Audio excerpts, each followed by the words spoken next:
Welcome everyone. आज हम अपनी जावा की सीरीज़ में आज न्यू टॉपिक स्टार्ट कर रहे हैं। शॉर्ट हैंड ऑपरेटर्स और इंक्रीमेंट डिक्रीमेंट ऑपरेटर्स और रिलेशनल ऑपरेटर्स। इस वीडियो में हम इन ऑपरेटर्स के बारे में जानेंगे और इनसे रिलेटेड क्वेश्चंस जो कि इंटरव्यूज़ में खासकर पूछे जाते हैं उन पर भी गौर करेंगे। तो शॉर्ट हैंड ऑपरेटर्स क्या होते हैं? शॉर्ट हैंड एक तरीके से एक वे है जब हम अपने एक बड़े से एक्सप्रेशन को छोटे से एक्सप्रेशन में कन्वर्ट करने की कोशिश करते हैं। जैसे कि अगर हमें a = a+5 करना है, सेम ही वेरिएबल में अगर हमें प्लस करना है कुछ नंबर, या फिर प्लस करना है, माइनस करना है, डिवाइड करना है, मल्टीप्लाई करना है, इस तरीके के अगर हमें काम करने हैं सेम वेरिएबल में, तो हम शॉर्ट हैंड ऑपरेटर्स का यूज़ कर सकते हैं। ये हमारे कोड को काफ़ी सिंपल बना देता है और काफ़ी छोटा बना देता है। तो हम शॉर्ट हैंड ऑपरेटर्स कहाँ कहाँ यूज़ कर सकते हैं? तो हमारे पास प्लस इक्वल है, माइनस इक्वल है, डिवाइड इक्वल है, मल्टीप्लाई इक्वल है और मॉड्यूलस इक्वल है। तो ये सारे ऑपरेशंस हम शॉर्ट हैंड ऑपरेटर्स में कर सकते हैं। शॉर्ट हैंड ऑपरेटर्स को कंपाउंड ऑपरेटर्स भी कहते हैं, क्योंकि देखिए इसमें हमने दो तरीके के ऑपरेटर्स हैं उनको कंपाउंड कर दिया है, एक में मिला दिया है। और जो शॉर्ट हैंड ऑपरेटर्स होते हैं ये सिंगल टोकन होता है। जैसे कि अगर हम प्लस इक्वल लिख रहे हैं तो ये कंप्लीट एक टोकन है, ये नहीं कि ये अलग अलग हैं, ये एक कंप्लीट टोकन है। तो प्लस इक्वल, अब देखिए जो प्लस इक्वल और माइनस इक्वल है, इन दोनों में ख़ास बात ये है कि अगर हमारा जो ये प्लस है वो इक्वल से अगर हम पहले लगाते हैं तो ये हमारा एक तरीके से शॉर्ट हैंड ऑपरेटर की तरह काम करेगा। और अगर यही प्लस हम इक्वल के बाद लगाते हैं तो ये जो प्लस है ये डिनोट कर रहा है कि हमारा जो a है उसमें हम +5 असाइन कर रहे हैं। तो ये भी वैलिड है, ये दोनों एक्सप्रेशन वैलिड है। शॉर्ट हैंड ऑपरेटर का तो शॉर्ट हैंड ऑपरेटर की वजह से वैलिड है, और ये वाला इसलिए वैलिड है क्योंकि हम असाइन कर रहे हैं +5। फिर अगर हम माइनस इक्वल की देखें तो माइनस इक्वल भी दोनों तरीके से वैलिड हैं, क्योंकि माइनस इक्वल जो है हमारा वो शॉर्ट हैंड ऑपरेटर है। और अगर हम ये माइनस इक्वल के बाद लगाते हैं तो इसमें हम -5 a में असाइन कर रहे हैं। इस लाइन का मतलब ये है a = -5। तो ये दोनों तरीके से वैलिड है। लेकिन ये जो हम माइनस को इक्वल के पहले रख रहे हैं और बाद में रख रहे हैं, प्लस को इक्वल के पहले रख रहे हैं और बाद में रख रहे हैं, ये दोनों काम सिर्फ़ और सिर्फ प्लस और माइनस के साथ हो सकते हैं, ना कि डिवाइड, मल्टीप्लाई और मॉड्यूलस के साथ हो सकते हैं। ये काम डिवाइड, मल्टीप्लाई, मॉड्यूलस के साथ नहीं हो सकते, ये एरर दे देगा आपको। तो अगर हम ये जो हमारी थर्ड लाइन है a = 5, तो ये हमारा वैलिड है क्योंकि ये हमारा शॉर्ट हैंड ऑपरेटर है। डिवाइड इक्वल, हम a में 5 से डिवाइड कर रहे हैं तो ये वैलिड है। बट अगर यही डिवाइड वाला सिंबल अगर हम इक्वल के बाद लगा देते हैं तो ये एरर दे देगा, क्योंकि इसका कोई सेंस नहीं बनता। a = व्हाट, a में हम असाइन कर रहे हैं डिवाइड 5 का कोई सेंस नहीं बनता। अगर यहाँ पे प्लस माइनस कुछ होता तो हम समझ सकते थे कि +5 हम असाइन कर रहे हैं, -5 असाइन कर रहे हैं, पर इसका कोई सेंस नहीं बनता है। इसी तरीके से अगर आप मल्टीप्लाई का साइन करेंगे यूज़, तो उसको भी आप हमेशा इक्वल से पहले ही लगाएंगे, तो वो as a shorthand operator ही वर्क करेगा, आप उसको इक्वल के बाद नहीं लगा सकते। इसी तरीके से मॉड्यूलस, तो ये आपको कुछ बातें ध्यान रखने वाली हैं कि आप ये चीज़ सिर्फ़ और सिर्फ प्लस माइनस में कर सकते हैं कि आप चाहे उसको इक्वल के बाद लगाएं या फिर पहले लगाएं तो वो वैलिड होगा, बट उसका सेंस बदल जाएगा। देखिए इसमें पहली वाली जो लाइन है उसमें a = 5 है, तो हम a में ही 5 को प्लस कर रहे हैं। इस लाइन का मतलब ये है। तो मान लीजिए a की जो वैल्यू होगी वो 10 होगी और 10 में आपने 5 प्लस कर दिया तो 15 हो जाएगा। तो इस लाइन का मतलब यह है कि हमारा जो a वाला वेरिएबल है उसमें 15 पहुँच जाएगा।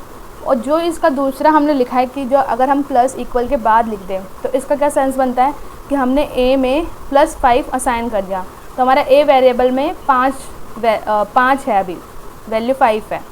तो ये इस लाइन में हमारा a में 15 आ रहा था और इसमें हमारा 5 आ रहा है। तो इन दोनों लाइन का काफ़ी सेंस अलग है, तो हम इनको यूज़ तो कर सकते हैं इस तरीके से, लेकिन वो काफ़ी सेंस आपके प्रोग्रामिंग का बदल देगा, उस कोड का सेंस काफ़ी बदल देगा। तो इसे काफ़ी सोच समझ कर यूज़ करें। तो ये कहानी थी हमारी शॉर्ट हैंड और कंपाउंड ऑपरेटर्स की। इसके बाद हम इंक्रीमेंट डिक्रीमेंट ऑपरेटर की तरफ बढ़ते हैं। इंक्रीमेंट डिक्रीमेंट ऑपरेटर आपने पढ़े होंगे। अगर हमें किसी को 1 से इंक्रीमेंट करना है या फिर 1 से डिक्रीमेंट करना है तो वहाँ पे हम इंक्रीमेंट डिक्रीमेंट का यूज़ करते हैं। और ये सिर्फ़ और सिर्फ न्यूमेरिकल वेरिएबल, मतलब अगर हमारे पास इंट फ्लोट टाइप कोई वेरिएबल है उस पर हम यूज़ कर सकते हैं इंक्रीमेंट डिक्रीमेंट। और या फिर आप कैरेक्टर वेरिएबल पे यूज़ कर सकते हैं। तो कैरेक्टर वेरिएबल पे आप जब भी यूज़ करोगे तो उसका जो स्काई कोड होगा तो वो उस सेंस में प्रोग्रामिंग के वर्क करेगा। तो plus plus minus minus, plus plus increment operator को डिनोट कर रहे हैं, माइनस माइनस डिक्रीमेंट ऑपरेटर को डिनोट कर रहे हैं। तो जो प्लस प्लस है ये कंप्लीट एक टोकन है और माइनस माइनस कंप्लीट एक टोकन है जावा में, ठीक है। तो टोकन को तो मैंने आपको इससे पहली वाली वीडियो में समझाया होगा। अगर आपको टोकन के बारे में इतना नहीं पता तो आप उस वीडियो को देख सकते हैं, आपको लिंक मिल जाएगा डिस्क्रिप्शन में। अब हम बढ़ते हैं कि इसमें से हमारा पोस्ट इंक्रीमेंट कौन सा होता है, प्री इंक्रीमेंट क्या होता है, पोस्ट डिक्रीमेंट क्या होता है, प्री डिक्रीमेंट क्या होता है। तो देखिए प्रीफिक्स, जब भी हम प्लस प्लस और माइनस माइनस को एज अ प्रीफिक्स यूज़ करेंगे तो हम उसको प्री बोलेंगे। जैसे कि ये हमारा प्लस प्लस ए प्री इंक्रीमेंट है और ये माइनस माइनस ए प्री डिक्रीमेंट है। जब भी हम प्लस प्लस माइनस माइनस को पोस्ट फिक्स की तरह यूज़ करेंगे, वेरिएबल के आगे लगाएंगे, तो हम उसको पोस्ट डिक्रीमेंट या फिर पोस्ट इंक्रीमेंट बोलेंगे। जैसे कि ए प्लस प्लस पोस्ट इंक्रीमेंट है, ए माइनस माइनस पोस्ट डिक्रीमेंट है, ठीक है। देखिए यहाँ तक तो बात काफ़ी सिंपल है, बट इस पे जो क्वेश्चंस इंटरव्यूज़ में पूछे जाते हैं वो काफ़ी डिफ़िकल्ट होते हैं, क्योंकि हमने इनके कॉन्सेप्ट काफ़ी इजी तरीके से समझे हैं, उनको न्यूमेरिकल में इम्प्लीमेंट नहीं करा होता है, तो उनको हम इम्प्लीमेंट करते हैं। ये जो हमारा फर्स्ट एग्जांपल है इसमें हमने ए में 10 असाइन कर रखा है और बी में अभी हमने वैल्यू असाइन नहीं करी है। तो देखिए b equal to plus plus a, इस लाइन का क्या मतलब है। प्लस प्लस, सबसे पहले देखिए इक्वल जो होता है असाइनमेंट ऑपरेटर जो होता है उसकी सबसे लो प्रायोरिटी होती है, सबसे बाद में उसको कैलकुलेट करा जाता है असाइनमेंट को। तो अगर हम प्लस प्लस ए की बात करें तो पहले प्लस प्लस, तो ये ए की जो वैल्यू है 10 वो पहले प्लस प्लस मतलब बढ़ जाएगी 11 हो जाएगी, और फिर हमने ए यहाँ पे लिखा हुआ है। तो ए अब हमारा क्या हो रखा है, हमने 10 से 11 कर दिया ए को, तो अभी हमारा ए की वैल्यू 11 है। तो ये जो ए की वैल्यू 11 है वो बी में चली जाएगी, जो असाइनमेंट ऑपरेटर सबसे लास्ट में हम इम्प्लीमेंट करेंगे और फिर वो बी में चली जाएगी। तो यहाँ हमारे ए की वैल्यू 10 से 11 हो गई और बी में भी हमारे 11 पहुँच गई है। तो दोनों की जब हम वैल्यू प्रिंट कराएंगे तो 11 11 आएगी। अगर हम दूसरा एग्जाम्पल देखें तो उसमें हमने क्या करा हुआ है, सेम कोड लिखा हमने, लेकिन पहले हमने प्लस प्लस ए से पहले यूज़ किया था, अब हम ए के बाद यूज़ कर रहे हैं प्लस प्लस को। तो इसमें देखिए क्या होगा, ए की वैल्यू जो है वो 10 हमने यहाँ पर लिख दिया। तो b इक्वल टू, क्योंकि 10 हमने a में लिख दिया है यहाँ पर और 10 के बाद प्लस प्लस हो गया, तो a की वैल्यू 10 से 11 हो गई, लेकिन हमारा सिर्फ वेरिएबल कौन सा लिखा हुआ है यहाँ पे a। दोबारा हमने a यूज़ नहीं करा है, एक ही a लिखा है, तो पहले यहाँ पर 10 आ चुका है और वही 10 हमारा b में असाइन हो जाएगा, लेकिन हमारा जो a की वैल्यू है वो 10 से 11 हो जाएगी। तो जब हम प्रिंट करवाएंगे तो हमारा a जो होगा वो 11 दिखाई पड़ेगा, लेकिन जो b होगा, क्योंकि हमने 10 पहले ही असाइन कर दिया था, इंक्रीमेंट बाद में हुआ, तो वो b हमारा 10 ही शो होगा। तो ये तो छोटे एग्जांपल हैं, जब हम इनके थोड़े से बड़े एग्जांपल करेंगे तो उनमें काफ़ी क्लियर हो जाएगा कि इन्हें कैसे यूज़ करते हैं।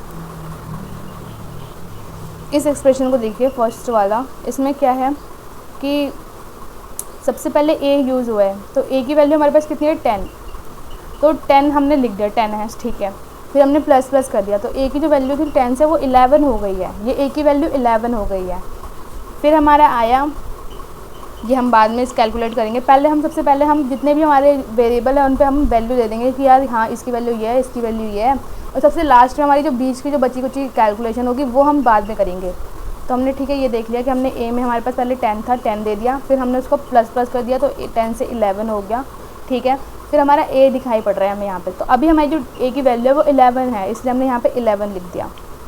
तो अब लास्ट में हम इन दोनों की कैलकुलेशन करेंगे तो क्या हो जाएगा, 10 माइनस 11, 10 माइनस 11 माइनस 1, तो b में -1 चला जाएगा, और a की वैल्यू हमारी 10 से 1 बढ़ गई थी तो 11 हो गई थी, तो हमारी a में 11 आएगी और b में -1 आएगी वैल्यू।